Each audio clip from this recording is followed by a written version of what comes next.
Hello and welcome to the Nova Show, Real Estate Records. I'm Tristan Hammett, your host for today's episode.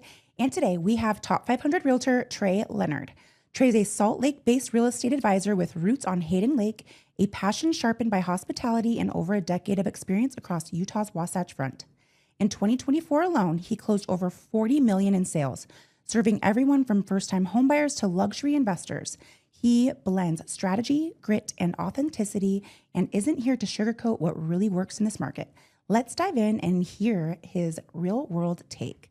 Hello and welcome, Trey. Thank you so much, Tristan. Excited to be here. Me too. So this is the first time I've met Trey. I've obviously heard of him for all the years I've been in the business, but this is the first time I'm getting to meet you, and thank you for coming on. Of course, my pleasure. It's good to be here. Yeah, I'm excited to learn from you, and I know a lot of people will be. So Nice.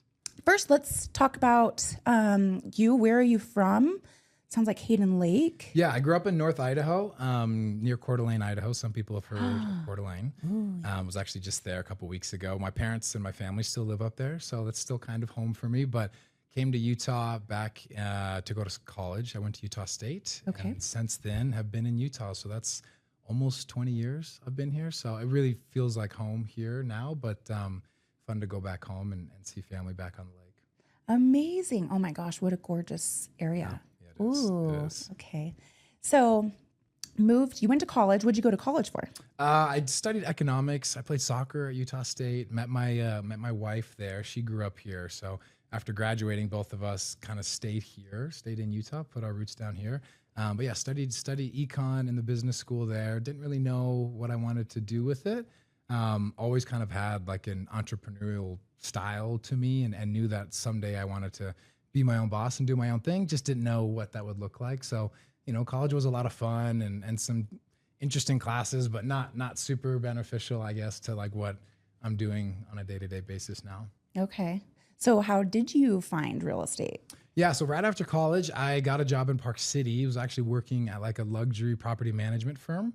And what we did there was manage like high-end homes, both like the maintenance side and then like the vacation rentals and sales side of things. So I started off like in their private concierge department, where my job was essentially to host these, high net worth clients that were coming to rent out these homes in Park City in Deer Valley and take care of anything that they needed. So I would meet them at the home. I would check them in. I would show them different aspects of the home, how things worked, and then handle whatever needs they had during the week. So it would be dinner reservations or lift tickets or, dog sledding tours or whatever. So I learned to like customer service. That was super beneficial for me to learn to like take care of people and whatever their needs were, just be there for them. Well, and that's like on another level. That's not just like customer service. That's like white glove Yeah, service. no, it totally was. And the firm that I was with, they definitely like positioned themselves, as a luxury property manager. And I mean, we had homes that rented for $5,000, $10,000, $15,000 a night. So people that are booking, $100,000 vacations just for their lodging are, a different sort of clientele. And so it was good for me right out of school to like learn how to speak the language of these people, and take care of whatever their needs were. So I did that for a year or two at that company and then moved into like a sales position with the same company. So now instead of being face to face with them when they got to Park City, I would, talk to them over the phone or handle their online inquiries for the months leading up to their vacation and matchmake people with, with different homes that we had in our inventory. So we managed like 150 homes in most of the, the best neighborhoods in Park City.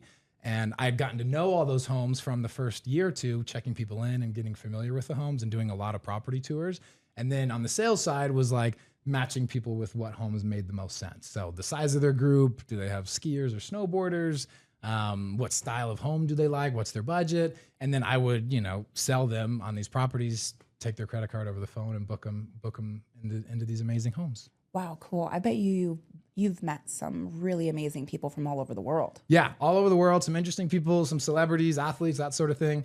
Yeah, got to do some of that, and indirectly at the time, without me really knowing it, was getting like a really great base foundation for real estate, because both like dealing with people on a regular basis, doing like the sales side of things over the phone, which I don't really consider myself a salesman. We can talk about that. But, and then like getting really familiar with Park City and the different neighborhoods and being able to sort of matchmake people what their needs were with, hopefully a solution, which would be a home that we had in our inventory. So, got to know the neighborhoods in Park City really well. And once I left that company after 4 years, and I got into real estate, started my career pretty much in Park City because that's like the market that I knew. I didn't live up there. I've always lived down here in the Valley, but I knew all the neighborhoods. I knew, the different pros and cons of different locations and types of homes. And so I started my real estate career in Park City.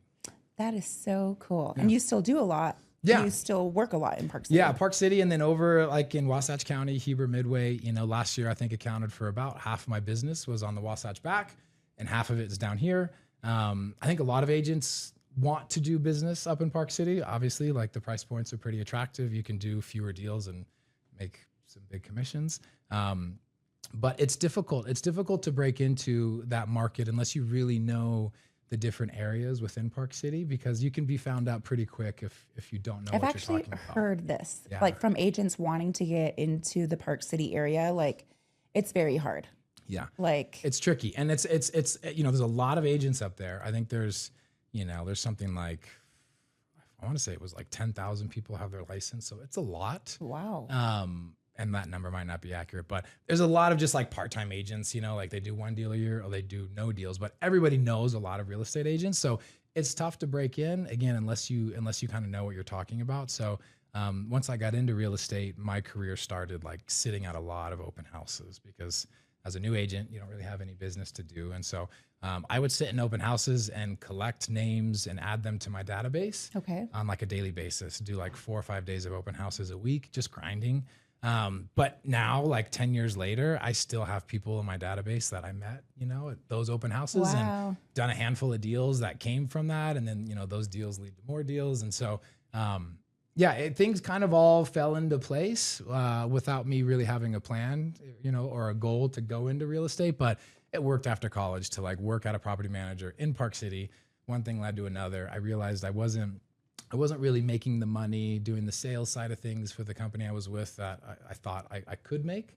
And then had a few people around me, some mentor types who were like, you need to get into real estate. Like you need to do your own thing. Like you shouldn't be sitting here behind a phone and not making commission and not make, sales or whatever. So yeah, it was kind of a natural segue. Tracked down actually at the time was a top agent in Utah. Paul Benson is his name. Oh, I've heard of him. Tracked down Paul. And was introduced to him through a mutual friend that I had done an internship with. And I just found that on LinkedIn. And then became a hound dog on Paul Benson because he was like the man in real estate and still kind of is. He does, if you look at like the top 10 transactions that have happened in Utah, I think like 4 or 5 of them have his name on it. So he's still like that kind of agent. He runs a huge business now with a lot of different offices. But at the time, I bugged him until I could get a hold of him to have a cup of coffee. And he had convinced me like, quit your job at the property management company and go read these, 3 or 4 books. And everybody always asks like, what were the books? And I can't remember which real estate books they were. But I read those and got fired up about real estate, quit my job, got my real estate license really quickly, and then started working like right away. That's awesome. Okay. So the brokerage that you're with is a luxury brokerage. Mm-hmm. Have you been there since the very beginning? I was with another smaller discount brokerage for like 6 months, like right when I got my license. And so that's the only sort of compare or contrast that I have. And that brokerage is, very, very low support, very, very low anything, but also like super low fees. And at the time, I had only been married for a couple of years. My wife and I were expecting our first kid, and like every dollar was going to count because I was quitting my job to start something new with no guaranteed paycheck. And anybody that's like gotten into real estate knows like it's a grind, like it's difficult. It can be a while till you get paid. So luckily, like when I was starting real estate, I had some family members that were like, hey, as soon as you get your license, you're going to list my house, or we need to buy an investment home or whatever. So I knew like I had a few deals on the horizon that could probably keep us afloat for that first year. But it made sense for me to just go with a discount brokerage. And then as soon as that didn't work out, I transitioned to this luxury brokerage that Paul Benson was the head of, that he was opening. So that's where it was like, Trey, go get your license, do some deals, and then like you're going to come work for me. So that was the transition to the company that I'm with now, the brand I'm with now, and I've been with them for almost 10 years. Wow, that's awesome. Yeah. Well, and I know that Your brokerage has a lot of support. I know quite a few agents over there, and they're all amazing. I love them all. But I wanted to talk about how has your the brokerage supported your luxury business? Yeah. Early in my career, I leaned on the brokerage a lot when I was trying to sort of run in circles that I probably didn't have a lot of, a lot of sort of natural standing in. If I was going into a listing presentation, for example, one of my first luxury listings was a home in Draper and Steeplechase at the time was like over $2 million, which was like hard to even fathom as a new agent. I remember being super nervous because I was going up against a couple other big names that were really well established, that have been doing business with big brands, in the area for 20 plus years. And at that time, my sales record was pretty lean. There wasn't a whole lot to go off of. And so in situations like that, I could really lean onto the brand and the brand story and the global presence and the luxury marketing and show examples of that and, use other people's names in the brokerage and the success that they've had. And be able to focus the story on something bigger than myself. And that is continued to be a benefit for me throughout my career, maybe less now than it was at the beginning when I didn't have much of a sales record to go on. Like now I do. And so I don't feel like I have to rely on the brand, but it's really nice to have the brand. And what I found is a lot of clientele and sort of those higher price points, they just like knowing that you have like a big brand horsepower behind you that has a luxury presence and a luxury feel. And I think it's hard to achieve that for real estate brands, but if you have it, it's great. It's a blessing. You pay for it as an agent, right? There's definitely cheaper places to be a real estate agent than with a big global luxury firm. But I do still see the value of the luxury brand, and clients normally do too. They appreciate it. Yeah, well, in the space that you're working in, this isn't their first home. Yeah. But I mean, it's probably not their first home. It's these luxury homes. And I mean, I know you do help first-time home buyers, but anything. Yeah. So, but for the luxury brand, this isn't their first home that they've purchased. They know what they want. They know what they need. They know the brands. They know, so I just, and I know you have like a lot of marketing support there. Is that correct? Yeah. Our brand is really big on marketing. Early in my career, when I was just at the discount brokerage and I was spending hours, trying to build things, whether it was Photoshop or Canva or whatever at the time, learned quickly, like, this is a huge waste of my time. Like, I'm not good at this. And so, it's great now as an advisor to be able to just put everything under our really robust marketing department. So whether it's like print ads, it's digital ads, it's email campaigns, it's custom stuff, whatever I need, it's super simple to get those things created really quickly, really professionally, and in like a way that's consistent with our entire brand, like around the world. And so, the brand tries to stay current and stay updated. And so nothing gets too stagnant, but it's also like, it's continuous. And so if somebody sees my marketing here, it's the same that they might see a marketing piece in Zermatt or Barcelona or somewhere else in the world, and it will look very similar, if not like identical. And it's nice, I think, to have that kind of clout or that sort of reputation. And as an agent, it's great to not have to worry about marketing stuff. Yeah. Like that's one of the things that you pay for, obviously, in like our splits. But I see the value in it because I know like that's not one of my strengths is creating that stuff. Yeah. I'm not bad at like thinking up concepts, but like actually putting it into action is not my forte. And that's not like the best return on my time or energy. So we've got a lot of support as agents. And in return, it allows me to like really support my clients. Yes. And that's kind of the pitch I give my clients when we're in a listing presentation, we're trying to win over a potential seller. The message is like, my brokerage takes care of me as a real estate advisor with all sorts of tools and technology and really clean, sexy marketing. And that allows me to just focus on you, the client. And like my time and my energy and everything is to really take care of you, give you a white glove experience, make this as smooth and seamless as possible. So clients feel that, it gets sort of transmitted from the brand to the agent to the client. That's the thinking, and I've bought into it. Like I think it's a real thing. Yeah, and let's talk about your social media. Yeah. So your social media, do you have somebody that runs that for you? No, I don't. I have a lot of content that's created for me, like anything real estate related. I mix my like personal stuff with my real estate stuff. I find. One page? Yeah, on one Okay. page. I've had a lot of like debates with agents about this all over the place. And I think my personal opinion is that just pure real estate pages can feel a little bland, just listed, just sold, just whatever.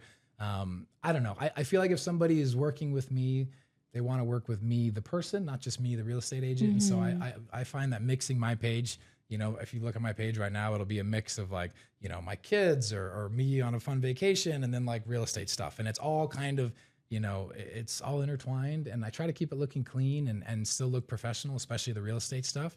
But I run it myself. I'll have the marketing people will create the content for me for new listings or, price adjustments and stuff like that. But then, I like to do it myself. Stuff. Yeah. And that's awesome because you are a human. Yeah. And then I get to interact, right? If somebody comments, if somebody, is in my DMs or something, like it's me that's responding to them. It's not somebody else. It's not an assistant or a bot or something like that. Like I like to, connect with people. And if I'm going to get business from it, because I don't have this massive page, I've got whatever, a couple thousand followers or something.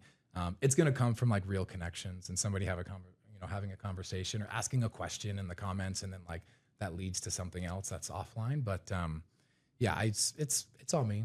Yeah, that's awesome. I'd love to grow it to be bigger. It's never been like a huge part of my business. I think it's a great part of like my branding, like my personal branding and brand recognition. And, I've got friends and family and friends of friends that will know of me because of social media, or they've seen a really cool home that I was marketing. So it has value there. I'm not to the point yet where I'm getting like a lot of deal flow, from my social media. Other agents are, and like, I tip my hat to those guys because that's awesome to get business, like direct business from your social media. I would love to get to that point, but for now, it's a really great like personal branding tool. My sellers love to see that the content I'm creating for their homes, marketing is going out on my social media, getting pretty good response, and running some ads and boosting stuff and whatnot. But I've got something to work towards there to get more business from the social media. But maybe in the future. Well, thank you for sharing that. I think that there's there's a lot of agents that aren't on social media, period. Yeah. And I'm like, you have to be, whether it's just like figuring it out, taking some classes on social media. But I'm actually a big advocate of having both personal and business on one. People want to know you. Yeah, absolutely. But like you said, other agents rock it with the two and whatever. But big fan of the two, because I'm sure people refer you and then they want to go look at you like, okay, who's this Trey guy? And then I would actually argue like I probably get more benefit and more conversation starters with potential clients or would-be clients who are like considering me versus somebody else because of my not real estate stuff. Not like I have beautiful homes on my page, like stuff that I've sold, stuff that, my company has listed around the world, like really cool, exciting stuff, visually pleasing. But like, I think it's like people seeing like, I have a wife, I have kids, I've got a lot of hobbies. Like I love being outside and enjoying Utah and love to be in beautiful places. Like I think people connect with that and like feel like they have something in common and kind of lets people's guard down a little bit. And like, okay, like I could work with this guy. Like I see a little bit, you see, a positive snapshot. We don't show the ugly stuff, but like a pretty snapshot of like what his life looks like, or at least part of it. And it helps connect with people without even like having a conversation yet. So I think it's a good segue to like doing business. Like, and if I didn't have the personal stuff on there and it was just the real estate stuff, I don't know. I think it'd be a little boring, dry, but that's just my opinion. Yeah, I agree. Okay, so I want to talk about, and I'm going to kind of rewind and then we're going to fast forward.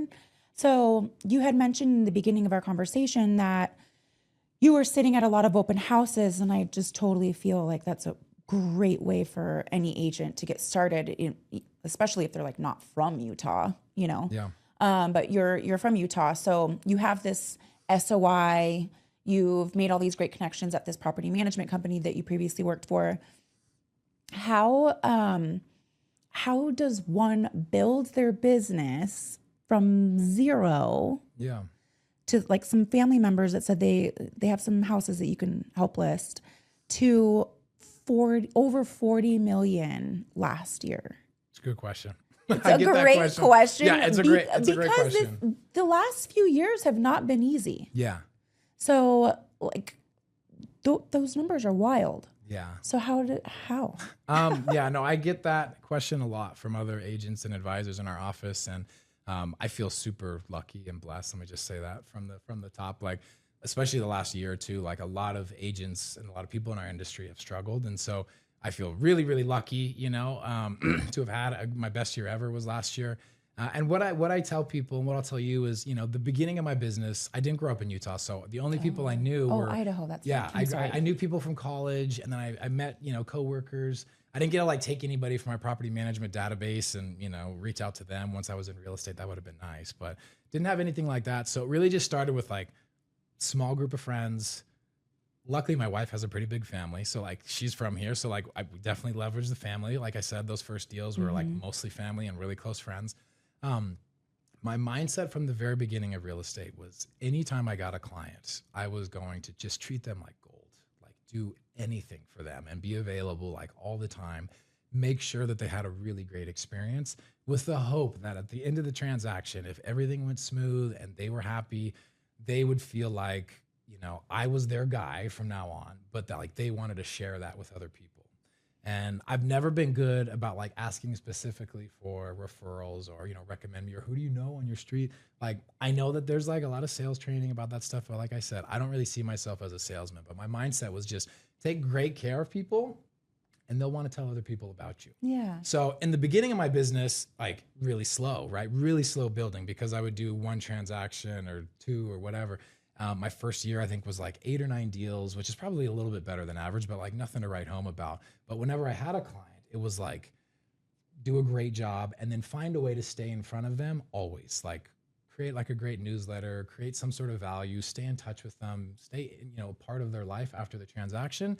And eventually that person, either themselves getting ready to transact again in 2, 3, 5 years, or their neighbors or their friends or their family, I'll get business from that. So every year my business has grown, except for like, I think there was 1 year, like right before COVID where my numbers like didn't go up. But other than that, like every year my numbers have gotten better than the year before. Wow. Just because like that model of how I built my business, like continues to bear more and more fruit, regardless of what's happening in the market. Like interest rates were bad and, a lot of stuff went downhill last year.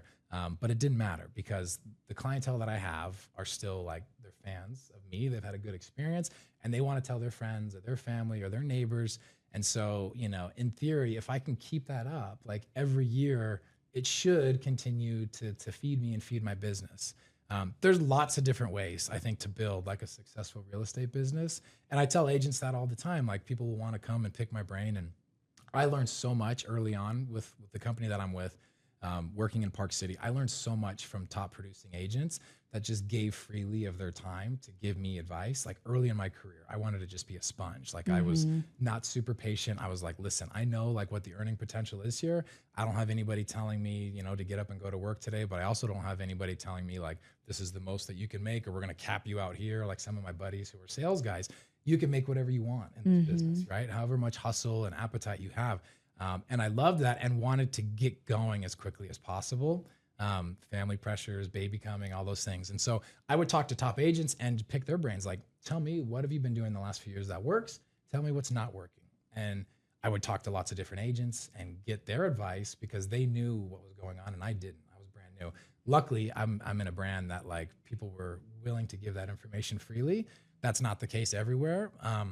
So now I love to return the favor I was to just anybody gonna else. ask. Yeah, Okay. no, anybody that comes to me, like I'm an open book.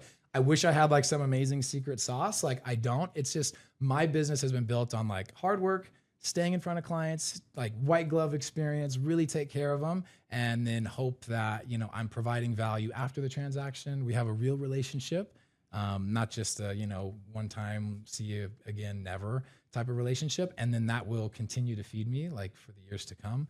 And for me, like that model has worked. Some agents, I've talked to agents who are crazy effective at like converting online leads, or people that are amazing door knockers, or people that are, they can farm a neighborhood and like they're the person for that area. And all those models work. And so when agents come to me and say like, Trey, how do I have success? Like, how do I build my business? It's like, you need to find a style that's personal to you that, is going to leverage the skills and the abilities that you already have and your energy or how you want to spend your time. Like go that route and then just do it really well, whatever that is. And so for me, it's been like great customer service, finding a way to provide value and stay in touch with people after the fact. I'm really big on gifting. So like my clients, after you do a transaction with me, like you'll get a gift from me 4 times a year forever. Really? Yeah. Okay, because I had a few questions as you were talking. Yeah. One of them was going to be, How do you stay in front of them? Yeah. That's Okay, one way. Yeah, that's that gift way. giving four times a year? Gift giving. I'm big on gift giving. I'm big on like a really beautiful monthly newsletter that my marketing team creates and personalizes a little bit with like my listings or, what's going on. Social media, actually, like that's one of the best tools for me because while I'm not like gaining a ton of new business, like we talked about, I stay in touch with people and I know what's going on in their lives because like I'm scrolling, right? Is this like Instagram and Facebook or one mostly or the other? Instagram, Okay. a little bit of Facebook, but like mostly Instagram. Okay. And whether it's just like, it's a comment, it's, a message in the DMs, it's, I see a funny meme or something that reminds me of a client and I send it to them and we have a quick little exchange. Like it's staying in touch. It's keeping a relationship alive. And the more people that you add to that, like bucket, the better, right? Because if those people, if they have a real estate need and like Trey Leonard is who they think about, like I'm going to be set because they're going to refer business to me and continue to do that. And then people like, they start to transact again themselves or their kids are ready to buy something or, they're getting into investment properties or whatever. But, most people, you see the stats, like most people would work with their real estate agent again that they worked with, but they don't end up doing it because their agent, like they fall out of touch, and they're not in touch with their agent anymore. They're not getting anything of value from their agent and you kind of go your separate ways. And then, they've got somebody else that's from church or, their brother's cousin's uncle is a real estate agent. So they use that guy or whatever. And my mindset is like, I don't want to lose anybody.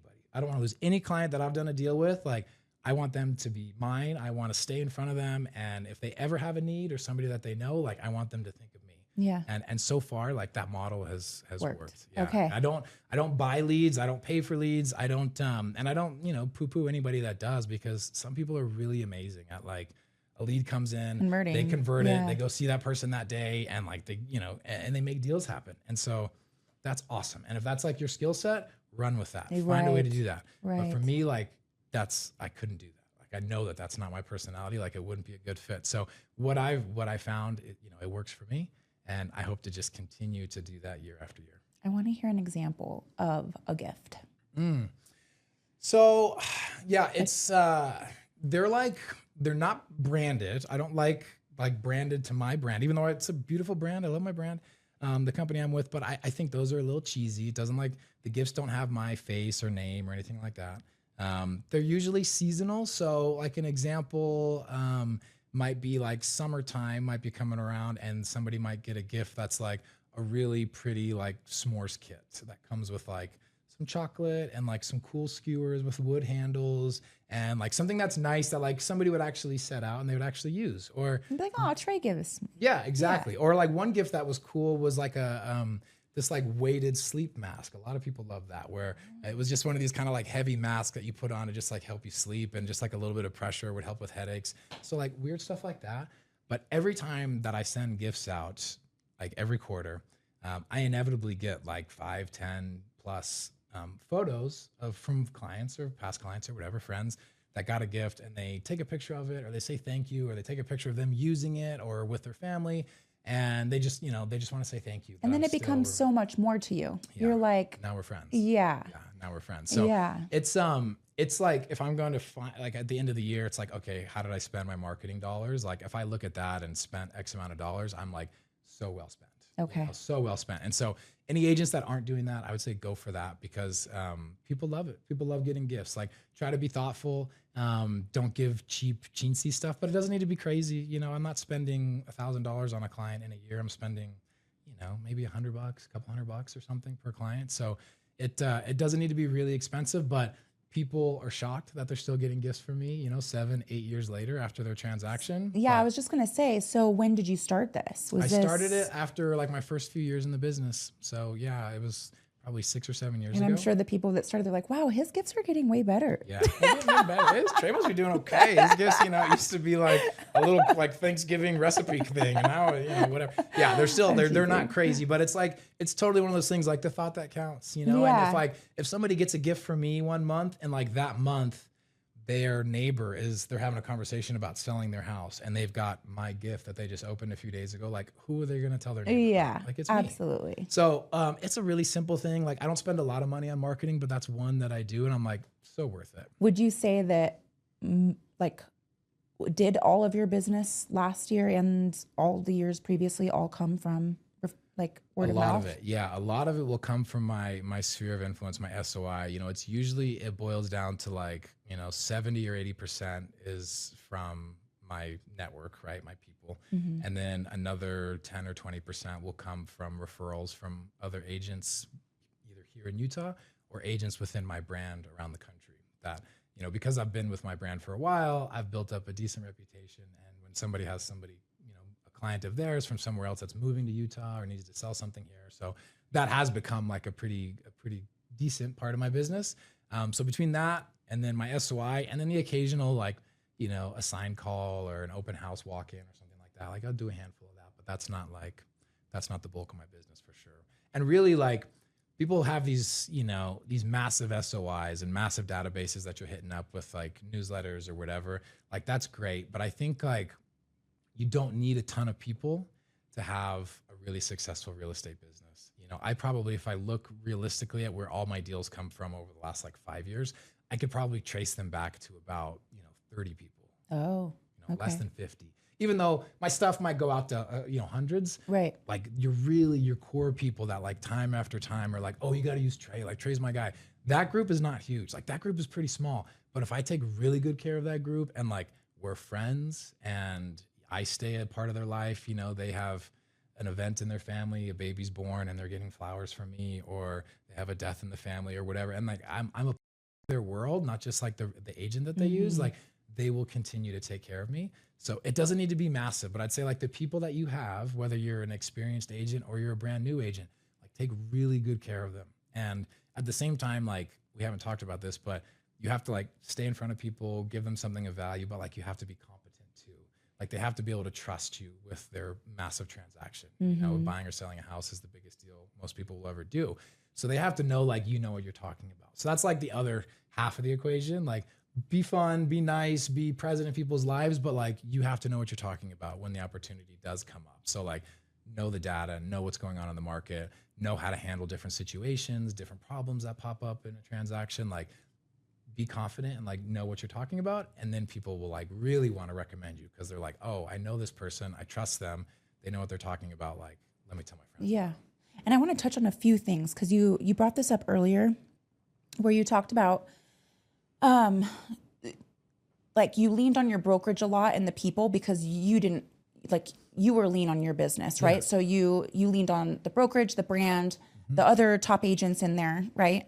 You also mentioned you took them out to coffees, top producers, and took them to coffees, picked their brain. And then I'm assuming you also went into the office and like heard conversations. Oh, yeah. So then you do know what you're talking about and what's going on in the market and how these agents are handling these negotiations and what could I have done better. You're having those conversations, which I just think makes the world of a difference, and that can help you in your conversations and for your clients to build trust in what you have to say. Totally. Yeah, totally. I would go up into our office, and I lived in Sugar House at the time, and our office was on Main Street in Park City, and I was making that drive almost every day. Wow. Just to be there, to be there, kind of be in the hustle and bustle of agents coming in and out, for sure, like never missing a sales meeting, like always being there, what new developments are happening, new listings, hearing people's struggles that they were having, their buyer needs, their seller needs, whatever. But I was like, I have nothing else to do, right? I'm a brand new agent. So I might, I've got showings scheduled for like next Tuesday. I'm going to take a client out to go see a couple townhomes. So it's like, I got time. So like, what am I doing? Trying to learn as much as I can. Yeah, you said you were a sponge. It was a sponge. Talk to people that are smarter than me, who are doing, 50, 80, $100 million a year. Like, let me talk to these top dogs. And luckily, like, to have people who are willing to share, like I look back and I'm like, man, that was so awesome. Yeah, that is awesome. That, because you could go to a lot of different offices today and a lot of different top producers and, hey, can I pick your brain? And like, you wouldn't get a great response, right? Which is too bad because like we all start somewhere. So everybody needs a little bit of help. And luckily I was in a place that had that kind of environment, a collaborative environment. And really grateful for it because I feel like it helped me. I've been in the business for about a decade now, but probably shaved a lot of years of trial and error of myself. I sort of fast forwarded my business because of that. Okay. Well, thank you so much for sharing that. Yeah. Now I want to ask another question that I really don't know. Do you find that Like with the like more high end or the more high price points, do interest rates matter? Great question. No, not really. That's Okay. the short answer. Like Okay. that's what like a lot of friends that I have, like when they hear or see that I had a great year last year, it's like that makes no sense. Or even like my family that kind of understands real estate, my parents or whatever. Where most people's business went the wrong direction because most people do, like clients rely on financing. In the luxury sector at higher price points, people, they're looking for lifestyle changes. Like that's what drives them.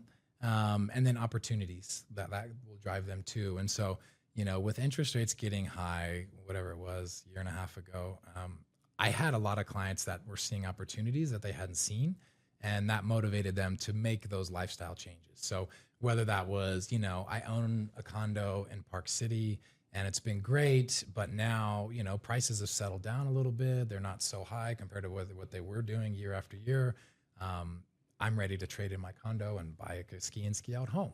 Great. Music to my ears. So I think like higher price point buyers and sellers, like they're sensitive obviously, and they're very well educated on what's going on. Like they know exactly what's happening in the stock market with interest rates, unemployment numbers, political stuff. Like they stay up to date on all that stuff. So it's not that they are unaware. It's just if they're to that level where they have a lot of cash, they have a lot of resources, what's happening with day-to-day interest rates, it doesn't really change their world too much. If they want a ski home, then they're going to get it. Or if they want, whatever, a ranch property or a cabin in the mountains because their family wants one, like they're going to get it, And so that's why last year, I think I was lucky to have like a really diverse clientele. Like I will service all price points, all different types of people, whether it's the first time home buyer, like out in Saratoga Springs that just got married and is trying to get into their first condo or townhome. Great. Like I'd love to help you. Or if it's the luxury buyer who's buying, a $10 million ski home in Deer Valley, like love to help you too. Yeah. And because like my base of my clientele is so diverse, like changes in the market, like yes, can kind of affect my business. This year it hasn't been as great as last year, but like I'm kind of insulated a little bit because if there's one group that maybe is struggling, like first time home buyers having a really hard time getting into stuff right now, or your typical families that are like your move up buyers and sellers where it's like, oh Trey, our house is, we bought it for 500, now it's worth 800. We want to buy $1 million home. Like that's always been like a pretty normal part of my business. Those people are all like sitting still right now. They're like, no, like I've got this great interest rate. It doesn't make sense. My mortgage will double for like a little bit of a better house. So like that part of my business has slowed down, and people and agents are like, that's their entire business. They're struggling, right? Like it's hard. Or first time home buyers, like that's your only part of your business as an agent. You're struggling. Like you're having a hard time because of interest rates. So, I've got this diverse clientele because my business has been built, from referrals and from just taking care of people. And then they introduce me to people or their kids or their parents or whatever, that I'm kind of at like all these different price points. That I feel a little bit insulated from like what's happening with market conditions going up or down or sideways. So that's kind of been a blessing in disguise. And that goes kind of contrary to what a lot of real estate sort of gurus or coaches will preach. It's about like specialization and having like your niche and just going after that. And like, I hear that. And I think there could be a lot of benefits to that. But in times of like turbulent market conditions, having a diverse clientele and servicing a lot of different areas and different price points has been beneficial for me. Well, yeah, because then you know what's going on in all areas. Yeah, it's a lot more work, right? To know like what's going on with like condos at the canyons versus like, new construction in Eagle Mountain. Like that's a big gap. But like I try to take in as much information as I can. And if I don't know the answer to something and I try not to BS my way through it. I try to be like, hold on, like I know how to find that information or I can get up to speed quickly, but like give me a second. So, there's a fair amount of that when you're kind of spread thin like I am, but that's okay. I'm able to do that. So yeah. Okay. So you do a lot of these things. And before we came in here, you were talking that you have like a right hand man. Yes. And she's also an agent at your brokerage. And so how does she help you in your business? Like when did you find out that you needed this help and how long have you had help? That's great question. So about 3 or 4 years ago, our owner, Paul Benson, who was kind of, helped me get into real estate, was like, dude, Trey, you need an assistant. Like you really need one. And it's scary as an agent to take on an assistant because you're just thinking like, wow, like I made this much last year. I probably need to pay an assistant about this much. If I subtract that from my income last year, like that's kind of scary. Like I'll be living like more lean. But I've learned, I've had 3 assistants now. The one that I have currently, Bailey, she's amazing. She's been with me for almost 2.5 years. Such an amazing asset to my business because it allows me to be in more than one place at the same time. It allows me to, implement ideas that I have, but I'm not great at like putting them into action.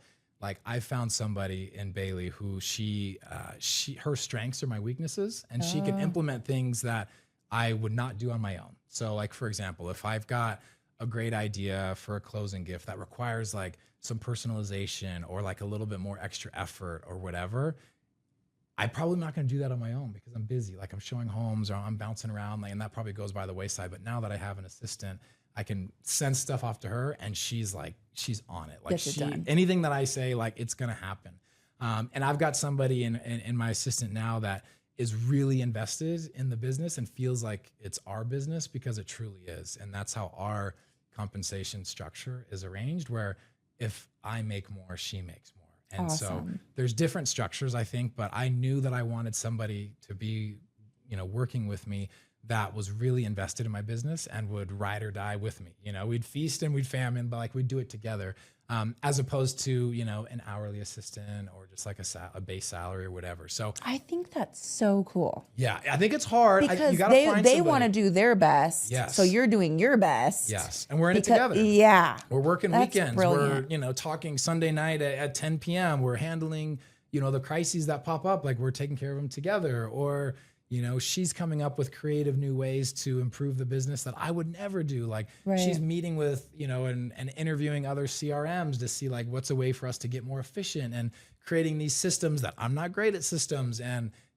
giving our clients regular touches and communications that like I wouldn't do on my own. So it makes me look really good. It makes me look like I'm like so on top of it. And a lot of it is just her. Like it's she's doing that stuff because she's behind a computer and she's at home and able to do that. And I'm all over the place. Like I'm driving all over. I've got 4 young kids. Like a really important part of why I do real estate is because I want to be like super present as a dad and as a husband. And that's really important to me. And when you're running as a lone wolf, you can't really do that very well in real estate as your business starts to grow. Right. And I was starting to see that 4 or 5 years ago, where I was missing a lot of things with my family. And I knew like, this isn't the way. This isn't it. I need to be able to go on vacation and relax, or I need to be able to enjoy Saturday or a Sunday with my family. So having an assistant is the best investment an agent can make.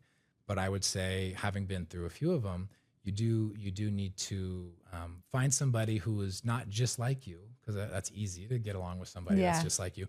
But find somebody who obviously you can get along with really well, but who will complement you and who will, add to your business because their strengths are your weaknesses and vice versa. And for me, like our arrangement has been great because at the same time that, she's making, I think, a decent income, a decent living, she's getting as a young licensed agent, she's getting a great education from me. Yeah. Because when I'm on like really difficult phone calls, or I've got a seller that's heated up, or we're dealing with some crisis, or we're on an email chain that's getting a little crazy, like she's on all that. She's listening to the calls. She's on the emails, sometimes BCC'd, but like she's a part of seeing how problems are solved, and she's a part of negotiations, and she's a part of all these things. So, as a young agent who hasn't been selling very much on her own, it's like getting a master's degree in real estate, right? It's like what I was trying to do earlier in my career. Like, let me find out from somebody else that's doing it. So that's got to be, I think, part of the value too. And, I don't think assistants stay forever. I think there's a life cycle. Bailey, now she says that she is going to be with me forever, and I hope that's the case. But, at the same time, like, love to see her grow and succeed and spread her wings. And I think like you should want that for somebody that's working with you or working, alongside you. You should want their success and take good care of them and make sure that they feel appreciated. And I think that works, that's for an assistant to feel that. I love that. That's so cool. Okay. Does she do your TC work or no? Yeah. Oh, she does? Yeah. So she was actually our TC for our whole office. And then I found out that she was licensed. And I was like, what are you doing? Like, you're great. Like, the service you give me as our TC for our office is amazing. You're so on top of everything. But like, if you have your license, like, get out of the salary world, like, come out and sell, like, come work with me, and you can make a lot more money. You can have a lot more flexibility and learn a lot. And so it was a perfect fit. So she's only TC for you though now? Yeah. Okay, Yeah. cool. Yeah, and that's, I've had to kind of build a wall around her. There's other agents that are trying to poach her all the time, like Park City agents and other friends in the office. like, Oh, you want to share? No. I mean, she's an adult. She can do what she wants, but like, I'm a little bit protective. Well, because yeah, we and got a she's good thing also going. doing other things, Yeah. you know, and you're paying her. Yeah. So it's like, you don't want to be paying her to be doing other Yeah. people's stuff. And does her own business too, which Yeah. like I don't touch. Yeah. I'm here to like help. Like, I'm here Yeah. as a friend, as a mentor. She is doing her own transactions and runs into a problem. It's like, come to me. Like, I'll help you. I don't take any of her deals. I don't touch those. That's awesome. And obviously everything that I do, she's a part of. She's got a slice of everything that I sell. So it's been like an amazing relationship, and I love it, and I hope it can go for many, many years, because I don't know what I would It's hard do to find without her. too. It's really hard. Yeah, that's really hard That's to why find. I feel like I have kind of like a gem and a diamond, and I tell her that, Yeah. and I'm like, someday she might wake up and be like, like, I could maybe do better and move on and do my own thing. And that might happen, and that's okay. But like, for now, like, it's been amazing. It allows me to like travel, be with my family a ton. Like, I grew up with a dad that like was gone a lot, for like good 10, 12 years of my life, was like just gone. And then like retired really early and was like super dad and was like a huge part of my life, and like coached all my teams and whatever growing up. And I learned, like, as I was becoming an adult and starting to have kids, like, I want to be that kind of dad that's like at every game, at every performance, like sending them off to school in the morning. Like, I want to be that, but at the same time, like, we need to find a way to make some money. Yeah, Like, how we need do to I have a do good life. both? Yeah, we need to do both. And having an assistant and being your own boss and being in this industry, like, it's all kind of lined up for me to like have the life that I was, always kind of dreaming to have. So, Right. But yeah, having an assistant is key, because there's no way I could do it without her. That is so cool. Okay, well, we're running out of time, but I want to hear about like future plans. Yeah. So tell me about like future plans that you have. My goals revolve around continuing to do business the way I do it. Okay. Really taking care of my clients, finding new ways to add value, staying current on, what's going on in our market and changes that are happening, be it in technology or how real estate transactions happen as a whole. Like, I try to stay, up to speed with stuff.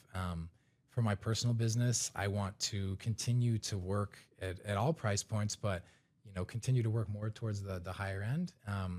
It really, it allows more flexibility, I think. And as far as lifestyle goes, like, make more money and do it with less time. Like, that's everybody's goal, right? Like, how do we find a way to do that? So, I love operating in kind of a lean team, structure right now with me and my assistant. It works well. It works. I see other people that do the big team thing, and that freaks me out a little bit. I think you become more of like a manager of people, and the best use of my time is being with clients, either trying to get new listings or selling them properties. So, finding time to just like maximize what I'm doing now, and having the assistant is a big part of that. I'm not opposed to new opportunities, be it in like developments or, I'm open to things, but I love what I do. I can tell. I was you. just going to say that. I'm Yeah. like, I can see why you wouldn't want to be a team, because then you're managing all these other people when truly where you want to be is out with your clients. I want to be out with the clients. Yeah. Yeah. I love being in homes. I love, seeing people get excited about real I bet estate you see the transactions. coolest houses. Yeah, I've been in some really cool ones. Yeah, I have. And probably some scary ones too. Yeah. Yeah. I You're see like- it all. Like, at any given time, like, I could be in like, a $20 million home up in Park City, and then like a scary basement where you're like looking over your shoulder, Yeah. nasty. So, I'm in it all, but no, I love real estate, and I don't see that changing anytime soon. And so anything I can do to work more efficiently, whether that's new technology, new tools, I like keeping a small sort of tight-knit group around me, and the support that I have in my brokerage is key to that. I don't really have any aspirations of like going out and starting my own thing. Like, I probably could do that, but again, you're now managing people and you're managing business in a different way, and the best return on my time is getting that 3%. Yeah. Doing the transactions Yeah. and working with people, and trying to continue to work into higher price points and build the business organically through referrals. So. Well, thank you for just being so like open about everything Sure. and just like like you literally said everything, how you run your business. Yeah, I'm happy to tell anybody, anybody should, and, find a way that works for them. Copy anything that I'm doing. Cause people gave me nuggets early in my career. So I'm happy to pass them along. And, I'm definitely like the abundance mentality. Like there's enough bread for everybody to eat, and so, realtors should work together and share what they're doing. Especially with people that they care about. So, yeah. And where can people follow you? Trey Leonard at Instagram is Trey__Leonards. There's somebody else that I had one underscore. So Trey__Leonard on Instagram. It's probably the best place. Got all my links there to websites and all that stuff, but I'm on there pretty regularly, probably more than I should be, but we can connect there. All right. Well, thank you so much for joining us. It's been a pleasure meeting you. Thanks, Tristan. We hope you enjoyed this episode. Please rate us, like us, and share this podcast with our real estate community. The Nova Show Real Estate Record, sharing raw stories of real estate, failures, lessons, wins, and successes. This is all from Novation Title, bringing a different experience into your world so that we can all uplift each other. Until next time.